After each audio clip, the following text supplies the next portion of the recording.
Hi everyone, here's what's bothering me today. So, this was the second thing I wanted to talk about after the previous video, and it's about the churches that were targeted in DC by the Proud Boys. Lots of people are already talking about the Proud Boys burning the Black Lives Matter banner. This shouldn't come as a surprise to anyone. We all know what the white supremacists and what the fascists are all about, so that's not surprising. But what's bothering me today is that if it had been any other situation where a church, especially a church full of white people, had been targeted in such a way, the news media cycle in America would not stop talking about it for years. But it's a bunch of good old Proud Boys, and they decide to target a church, a place of worship belonging to the religion that most Americans claim to adhere to, and many of whom believe should be even more prominent in the nation than it is today.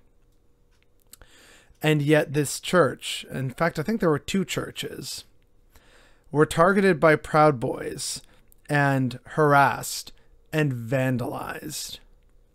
So I just want people to think in their heads, if we didn't know anything about who did what, and we didn't know about, the races of the people involved, armed mob, complete with weapons and being drunk and boisterous and ready and looking for a fight, go around vandalizing places of worship and harassing churchgoers and community members. Just that alone, without any description of who the sides are, that alone would probably make most people side with the people at the church. And yet instead, where's all that anger and rage and discontent? It's directed at other things. Instead of at these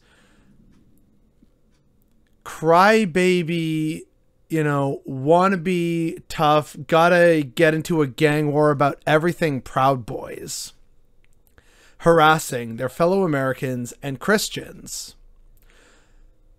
because of something that they don't agree with them on, which in this case was the Black Lives Matter banner that was hanging outside one of the churches.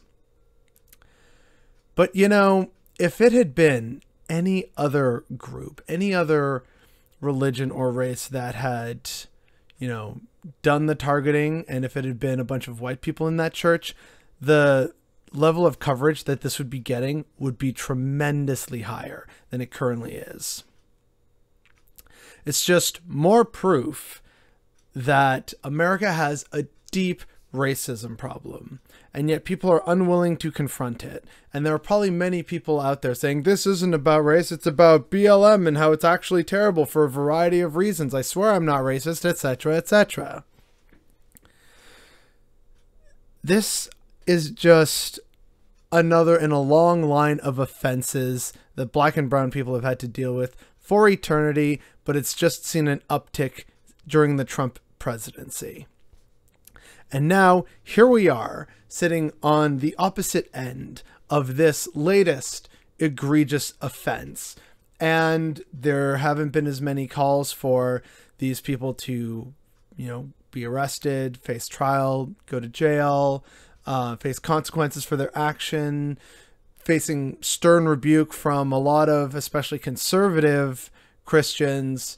Of course, we're not seeing that because these are their people and their base who they rely on for their funding and money and profit. America is morally bankrupt.